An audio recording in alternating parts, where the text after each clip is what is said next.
Hello and welcome back to the channel. If you're new here, hi, you're very welcome. This is Reading the Past and I'm Dr. Cat. Happy New Year. I hope that 2022 is treating you all well so far and that you had a lovely festive period. We had a lovely Christmas here and I did share some pictures across social media on my Instagram and on the YouTube community tab and also on Twitter. It wasn't all fun and games though, because just after Christmas we started showing the symptoms of COVID. So they were a wild few days because it's always fun when both the parents and the child are ill at once. So if I do sound a little hoarse, yay, then that is the remaining vestiges of the illness for me, but I am feeling much better.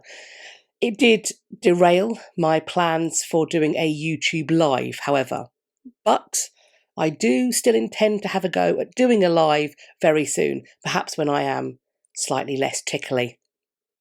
It's the first Friday of the month and also of the year, so that means it's time to take a look at the history news headlines from last month, December 2021.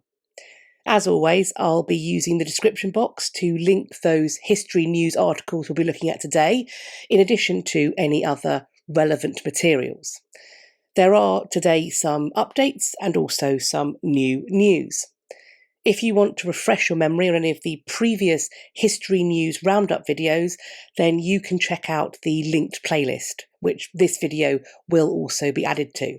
And we're going to be starting a new playlist next month, of course, for the history news from 2022. But we've got a lot to cover. So let's jump right in.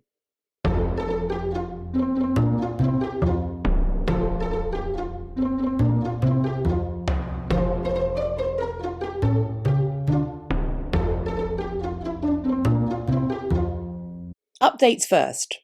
Those two tiaras and accompanying accessories, thought to have once belonged to Joséphine Bonaparte, the first wife of the French Emperor Napoleon, finally had their turn under the auctioneer's gavel. They were sold at Sotheby's in London on the 7th of December. Prior to the sale, it was estimated that the lots might fetch as much as £500,000 or $662,000. As it was, they actually went for the higher price of £576,000 or $763,000. The lots came from a private collection, and it seems that they have been sold into another one, as I have been unable to find out who the new owner or owners are, at least so far. The next update relates to the future of the Parthenon Marbles, because our own national treasure, Stephen Fry, has chosen to weigh in on the debate regarding these artefacts' potential repatriation. Honestly, Stephen Fry's view is very similar to my own. Like him, I see that there have been advancements in digital technology. We can now both scan and store a visual, three-dimensional record of culturally significant objects, and this, I think, is something that offers institutions, especially the ones that profit from having the cultural treasures of other nations on display, a way to both eat their cake and have it too. And side note, that is how that idiom is meant to go, which is a fact I learned from watching a documentary about Ted Kaczynski, who some of you may know better as the Unabomber. But away from true crime and back to the marbles. Stephen Fry has been quoted as follows when offering his idea of how this technology might be used. He said, quote, "So the British Museum would have a Parthenon experience, and you would go in and see this fabulous technology using AR helmets or whatever you want to wear, and you see how the originals were perfectly reproduced and out in place, and you watch them being packed up and put on the train." He went on, quote, "I know a lot of people say we've looked after them, and it's certainly true we've looked after them, but it would be such a classy act. I promise you, 1,000,000 Athenians would come onto the street to welcome them. They mean so much to the Greeks. They are part of the nature of what Athens is." There would be a handshake ceremony, and suddenly people would for once look at Britain and say that was a classy act. It would be a classy thing. And Britain hasn't done a classy thing for some time. In this, Stephen Fry seems to be echoing somewhat the argument that was made by the Greek Prime Minister in November. Prime Minister Mitsotakis told the Financial Times, quote, "If I were in the Prime Minister's shoes and I were thinking out of the box in terms of global Britannia and the idea of Britain really playing a role in the post-Brexit world, it would be a fantastic coup for public diplomacy if they were to look at this from a different perspective." In addition, my personal feeling is that it would be the most incredible thrill to see the Parthenon marbles in situ, where they were always intended to be displayed. Certainly, I'd love to see that in person, but I would also be very excited to enjoy it as one of those augmented reality experiences. So, what do you think? Do you think that technology can and should play a part in settling those questions about contested collections in museums and other institutions? Do let me know in the comments section. Those of you who've watched a few of the videos in this series will be unsurprised that the next and final update for this month relates to the Benin Bronzes, because they're a near permanent fixture in this series. According to reports, the Eastern Southern Gallery in Gore, New Zealand, has been pulled into what the Conversation.com is calling, quote, one of the hottest art world debates: the acquisition by force of indigenous artworks during the colonial period. The museum in question is home to, among other things, a collection amassed by John Money.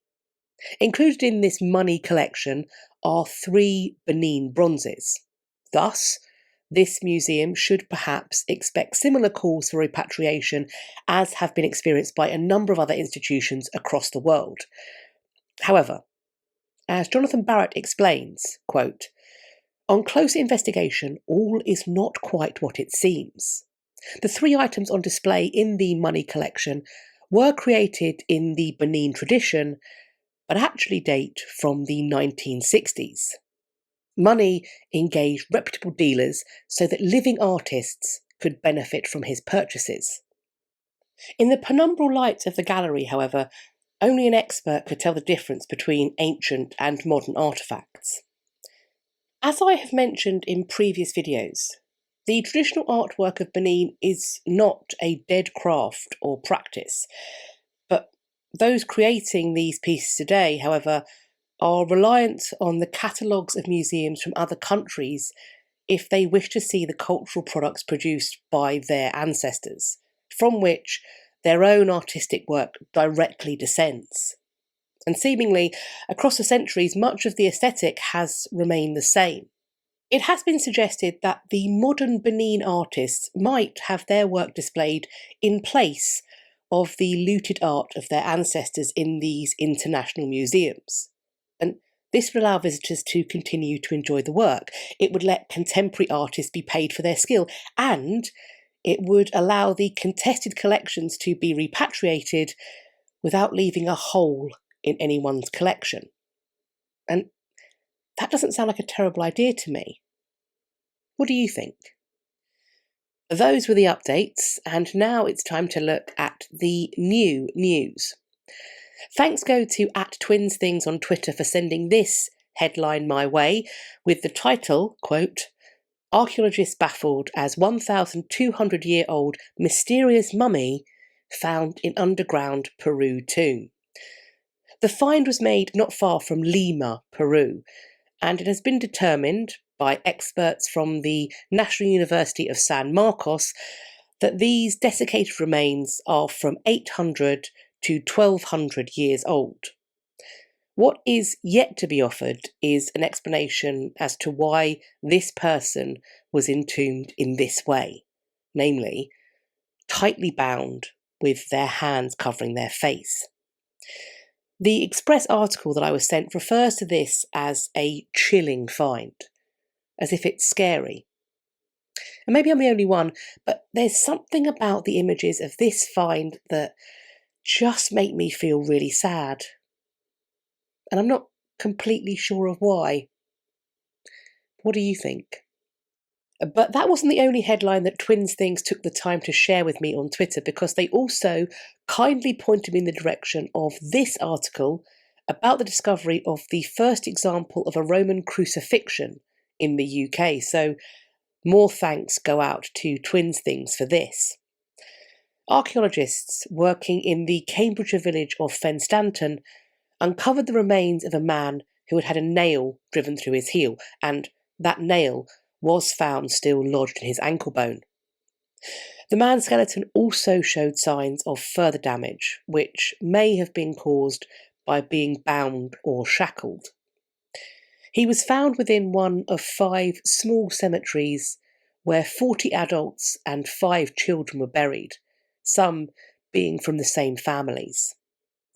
The cemeteries are believed to date from between the 3rd and 4th centuries CE. Cambridge University bone specialist Corinne Duhigg explains that this is an almost unique find, which is down to, quote, the lucky combination of good preservation and the nail being left in the bone, which, she goes on, quote, has allowed me to examine this almost unique example when so many thousands have been lost. This shows that the inhabitants of even this small settlement at the edge of empire could not avoid Rome's most barbaric punishment. Cambridgeshire County Council point out that there are so few surviving examples of human remains containing the tools of crucifixion because it was usual to remove the nails for either reuse or simply disposal. But in the case of the Fenstanton man, however, the nail was bent and thus became impossible to remove. Next up, I have another article that was suggested to me on Twitter, and in this case, I didn't get your permission to share your name, so if you see this, you know who you are, and I thank you. A silver plate is one of a number of finds that have been made in some ancient burial mounds in southwest Russia. The plate in question dates to between 900 and 200 BCE and was found near the skeletal remains of a man who was between 40 and 49 years old when he died. It's thought that the plate may have been a burial good for the man. The silver plate is 13.6 inches, so 34.7 centimetres long, and 3 inches or 7.5 centimetres wide. And it is decorated with an image of a topless Scythian goddess.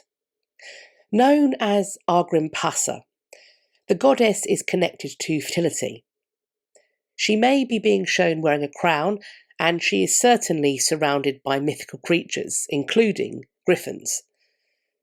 The leader of the research team who made this find has said that there is, quote, great work to be done on studying and interpreting of such an unusual divine figure.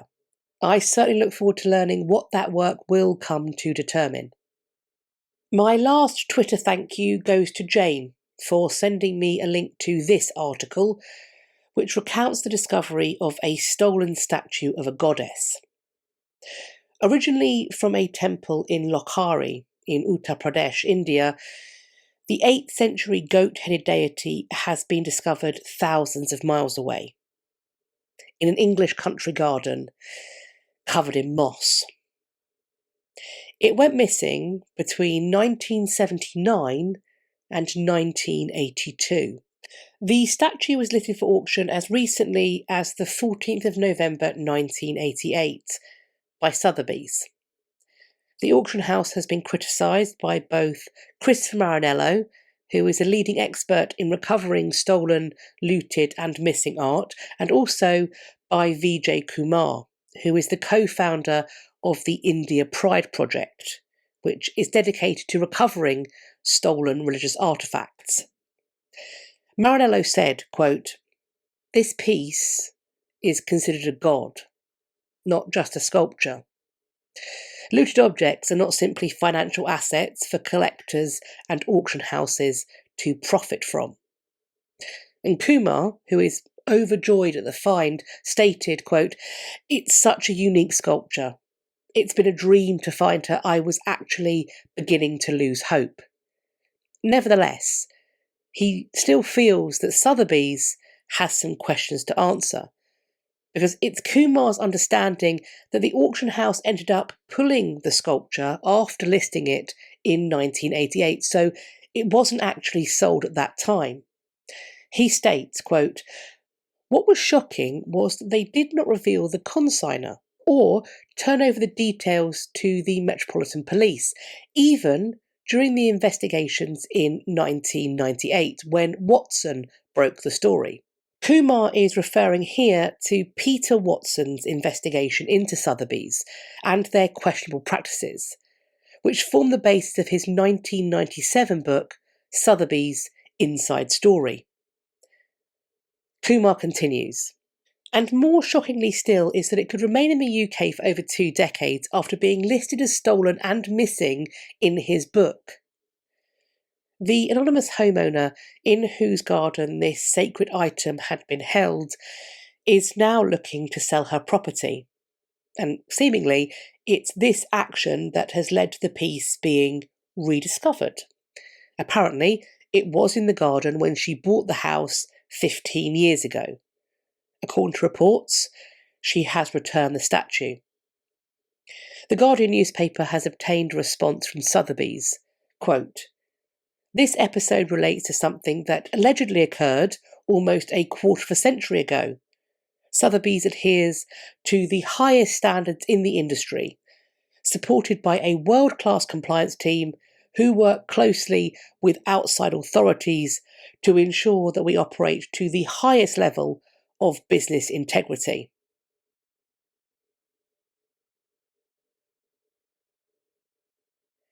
A nightdress and chemise that once belonged to Queen Victoria have failed to sell at auction. The provenance of the items has been verified by the Victoria and Albert Museum and is also evidenced by the embroidered presence of the Queen's cipher on both pieces. In the case of the nightdress, this cipher is also placed above the garment's number. Both pieces were set to be sold through Hanson's auctioneers in Etwall, Derbyshire, and the chemise was expected to fetch up to £5,000 and the nightdress £6,000. As it was, the reserve prices were not met for either piece, and so they remain unsold. It remains to be seen whether the current owner will attempt to relist the garments, but if or when they do, I'll be sure to update you, just in case any of you fancy making a purchase of your own. An 11th century golden earring has been unearthed in a field in West Jutland, Denmark. The National Museum of Denmark believes this earring is likely to have originated from the Middle East, from either Byzantium or Egypt. They think it may have been a gift from the Emperor of Byzantium to a Viking chieftain, with an alternate explanation being that the Emperor of Byzantium had given the earring to a Danish Viking who acted as his bodyguard. This is the first discovery of an object of this kind in Scandinavia, and indeed, apparently, only a handful of similar artefacts have been found across the entire world. Finds like this provide additional context for the dealings between the Vikings and the Middle East. In the case of this find, there is an added layer of surprise because there was no known Viking site nearby.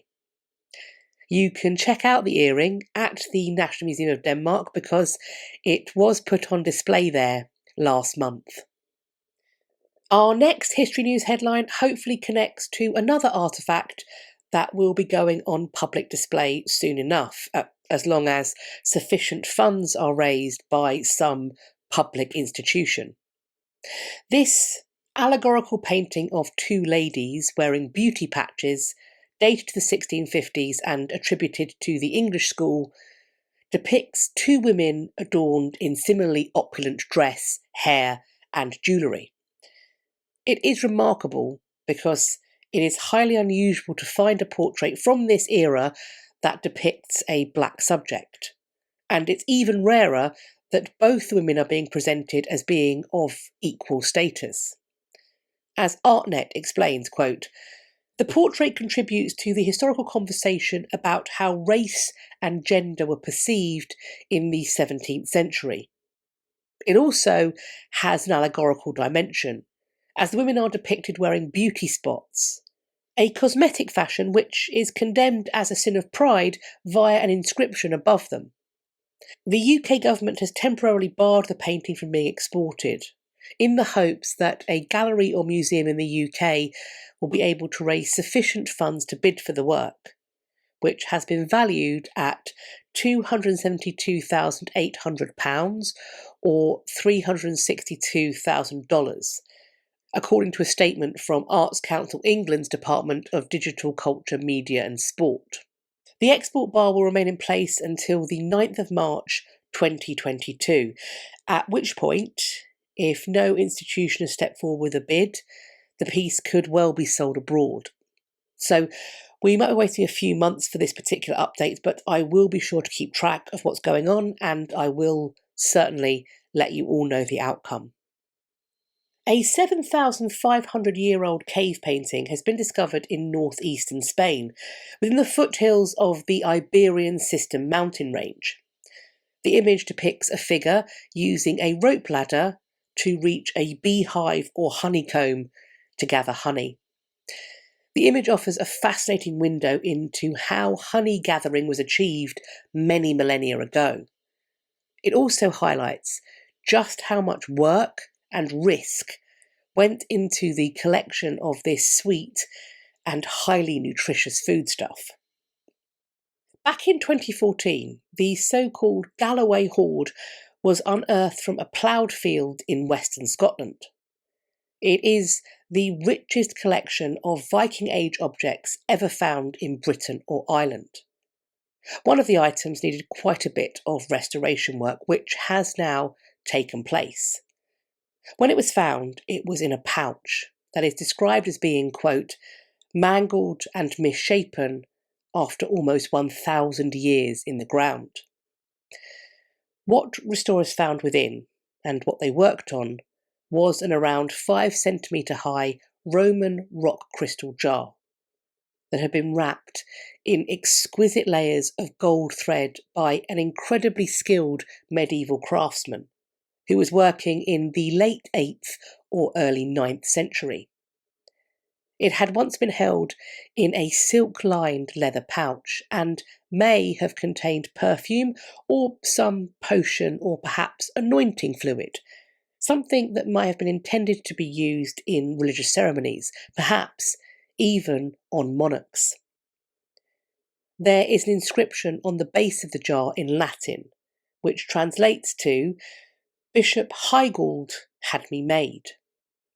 Dela Alberge, writing for The Guardian, explains that, quote, "This is crucial evidence that some of the hoard's material may have come from a church in the Anglo-Saxon kingdom of Northumbria, which included Dumfries and Galloway and stretched as far north as Edinburgh and as far south as Sheffield."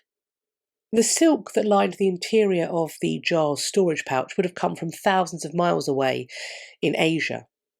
Dr. Martin Goldberg, National Museum Scotland's principal curator of early medieval and Viking collections, is quoted as saying, "The type of liquid we would expect to find would be something very exotic, perhaps a perfume from the Orient, something that's travelled in the same way that the silk has. There were certain types of exotic oil that were used in anointing kings and ecclesiastical ceremonies."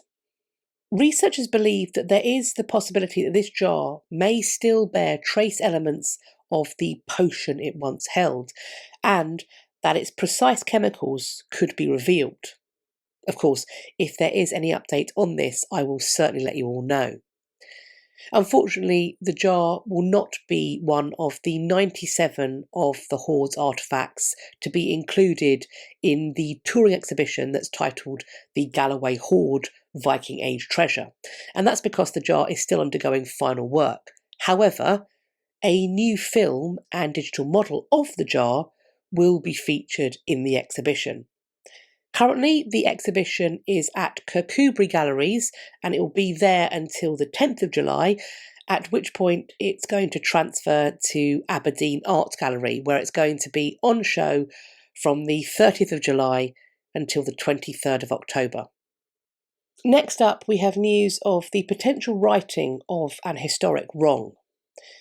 The Witches of Scotland group have mounted a 2-year campaign, led by Claire Mitchell QC, intended to win pardons and official apologies for the estimated 3,837 people, 84% of whom were women, who were tried as witches. Of those tried, around 2/3 were executed and burned. All of this occurred more than 300 years ago. The campaign has so far resulted in a members' bill in the Scottish Parliament, which has secured the support of Nicola Sturgeon's administration. It's intended to clear the names of those accused. If this campaign is successful, the Scottish Government will be following a precedent already set, one set by the Massachusetts House of Representatives in the United States, that proclaimed that the victims of the Salem witch trials were innocent. This happened in 2001.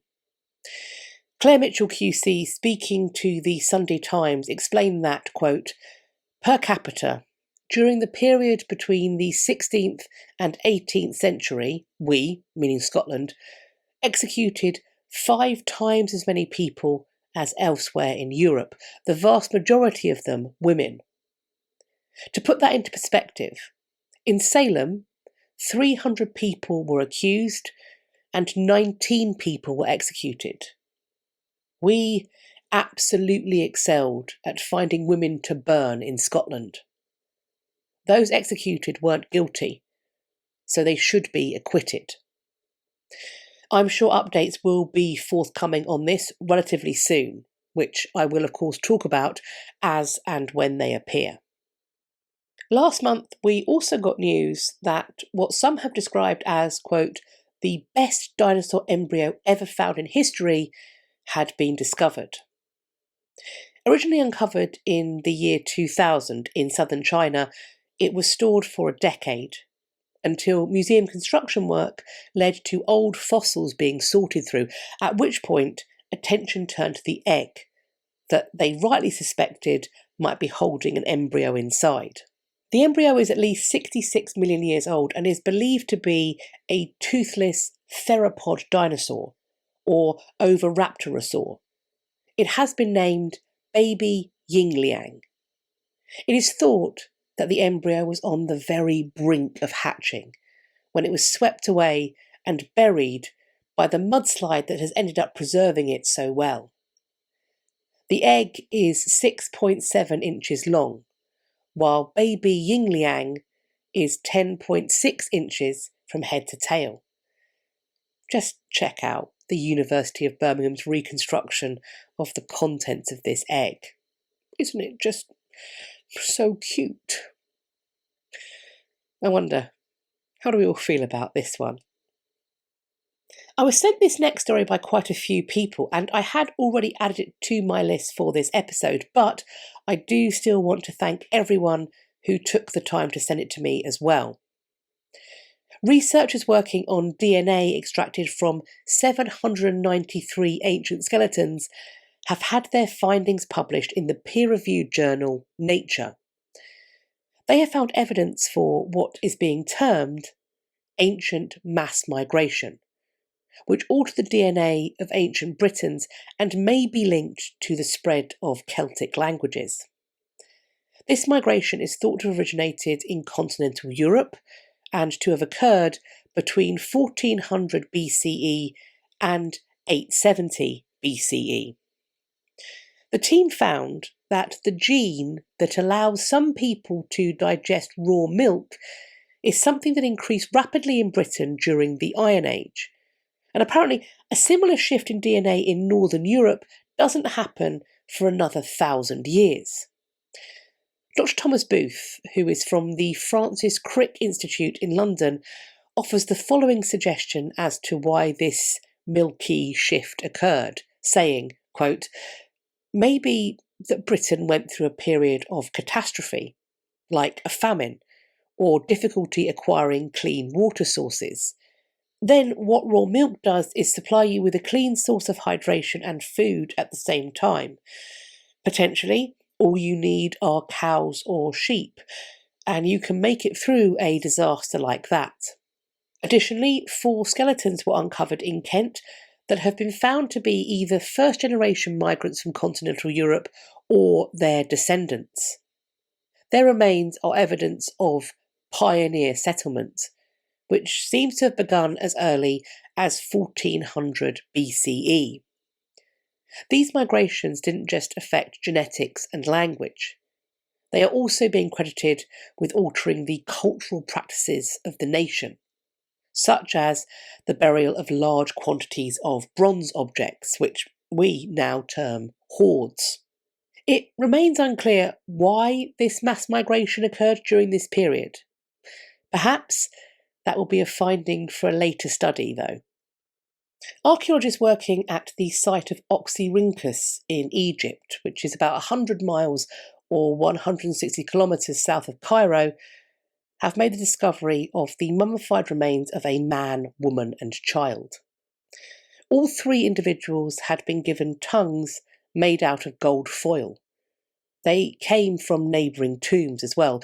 The tomb that contained the woman and the 3-year-old child had previously been breached by grave robbers, but the man's tomb, which has been dated to the 26th dynasty, so between 664 BCE to 525 BCE, remained untouched. Laura Gegel, writing for Live Science Online, informs us that, quote, "The man's tomb contained a mummy interred within a limestone sarcophagus with a man-shaped lid, as well as 4 canopic jars designed to hold the deceased organs, amulets, including a scarab, green beads, and about 400 funerary figures."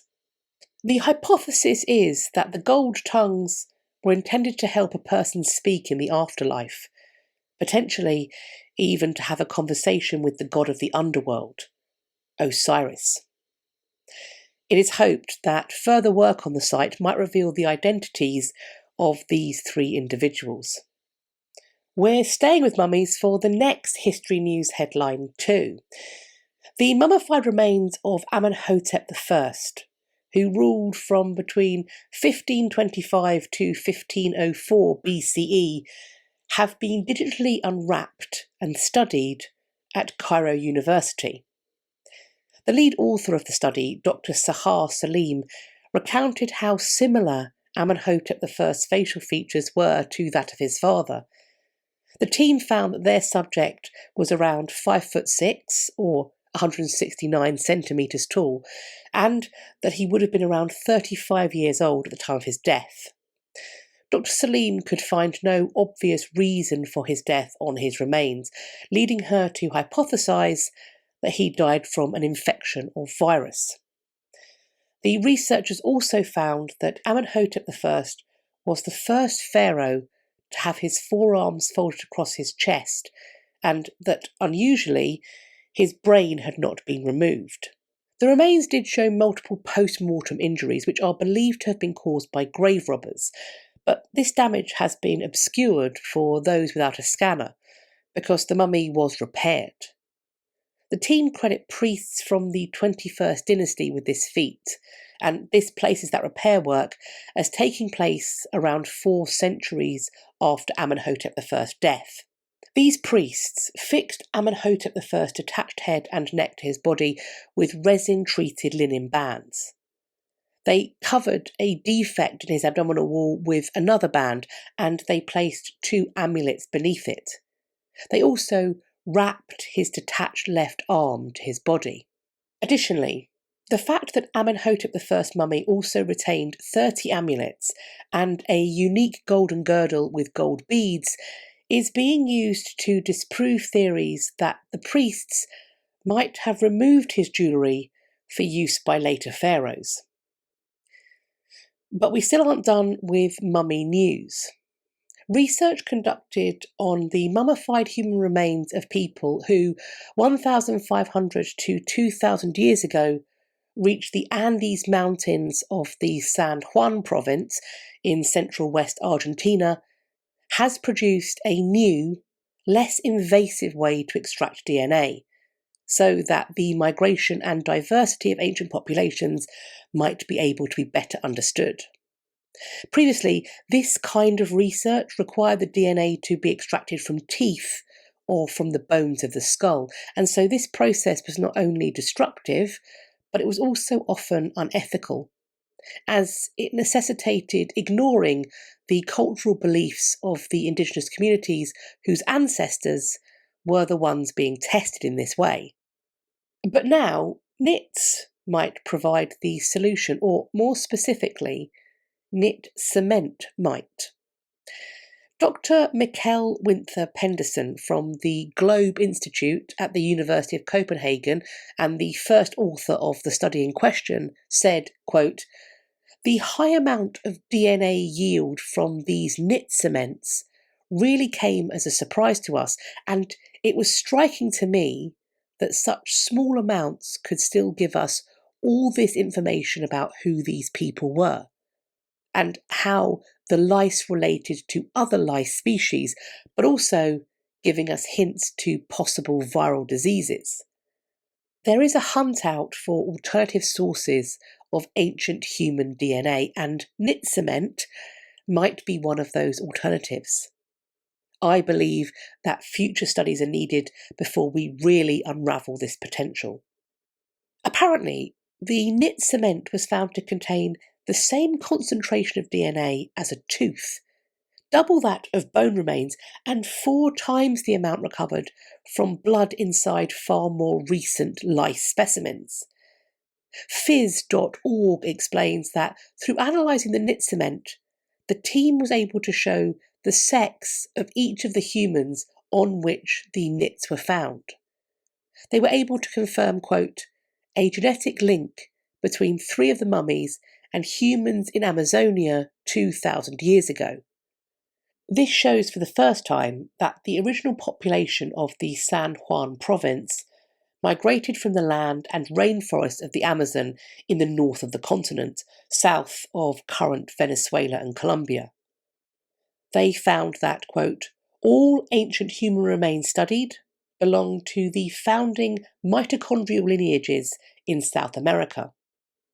They also found, quote, "the earliest direct evidence of Merkel cell polymervirus, which was found in the DNA trapped in knit cement from one of the mummies. The virus, discovered in 2008, is shed by healthy human skin and can, on rare occasions, get into the body and cause skin cancer. The discovery opens up the possibility that head lice could spread the virus." All of this information was found, all of this work was achieved without damaging or indeed desecrating the human remains that were being studied, and I for one think that's pretty cool. The last History News headline that we're about to look at is probably the one that I have been sent the most this month, and I totally get why that's happened. But before I jump in, I just want to make it very clear that I don't really have a horse in this race. I mean, I have my own opinion about what happened, but it's not something that I hold strongly enough that I would say it was my hill to die on. I mean, my particular area of scholastic interest is later than this, although I recognise that as a scholar of Tudor and Stuart England, particularly the works of Shakespeare, that I could potentially be accused of having some bias. I mean, I'm willing to admit that it's entirely possible that I do even have some bias.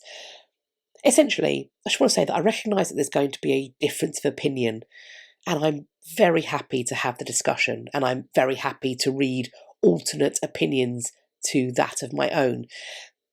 Okay, basically, look, I'm just not feeling 100%, so please don't get mad at me in the comments about this next headline. I do want to say, of course, that I'm saying all of this, but this community hasn't let me down before. because the vast, overwhelming majority of you are super kind and respectful. But as you can probably tell, I'm a little bit nervous. Okay. Alrighty then. Here we go. Quote, Richard III bombshell. As researchers claim king innocent of young prince's murder. Did anybody not see this headline last month? Because I feel like it got a lot of coverage, which in itself is pretty ace, as we are seeing history news being placed once again front and centre. So, according to reports, researchers on the Missing Princes project have pieced together some clues that may point to the elder of the princes, Edward V, being smuggled out of the tower and being allowed to live a full life elsewhere, specifically in Coldridge in Devon, where he lived, apparently, under the pseudonym John Evans. John Evans was Lord of the Manor and Deer Parker. The project is being spearheaded by Philippa Langley, who some of you may know from the King in the Car Park documentary and from the media surrounding the hunt for Richard, his discovery and eventual reburial. John Dyke, lead researcher on the project, claims that, quote, the evidence suggests that Edward was sent to live out his days on his half-brother's land as long as he kept quiet, as part of a deal reached between his mother and Richard III, and later with Henry Tudor. Evidence supporting the idea that John Evans was Edward V can be found, according to the team behind this project, in St Matthew's Church, Coldridge. We are informed that there is a stained glass window in this church that shows Edward V standing below a large crown.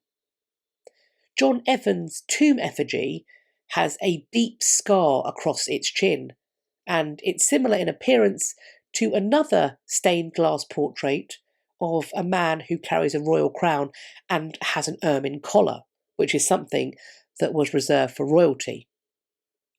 John Dyke is quoted as saying, on the tomb, the name John Evans is incorrectly spelt EVAS. EV could be Edward V, and AS could be an abbreviation of ASA, which is Latin for in sanctuary. Below this is the inverted word king, possibly medieval graffiti, with 9 lines that could symbolise 1509, the year that Henry VII died and Edward V could have reclaimed the throne. There are other inverted messages in the church. In the rood screen, there are 3 separate small inverted carvings of a Tudor lady with a long tongue. This could possibly be a swipe at Margaret Beaufort, largely responsible for putting Henry VII on the throne. Symbolism linking the church to the House of York, Edward IV and Edward V, is everywhere. In the medieval floor tiles and roof bosses, there appears the Rose of York motif and the sun in splendour.